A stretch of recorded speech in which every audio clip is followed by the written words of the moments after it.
What's up, everybody? My name is Jake Rathgib. I'm a junior here at Monmouth College studying business administration and accounting. And this is my room tour of Founders Village.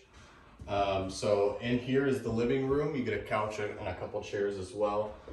Some desks as well that we set up our TVs on. Over here is the kitchen area that is included. Stove, refrigerator, and plenty of cabinet space, sink. Everything you could generally need, as well as this table with chairs are included, and it's a pretty big space, really nice for cooking. Moving on over to the hallway area.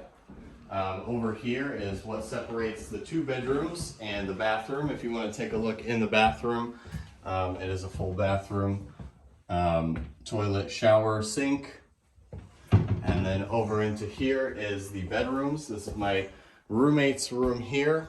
Currently we are living one to each room, but generally here there would be two in each room. So this is over in my room. The rooms are pretty much identical.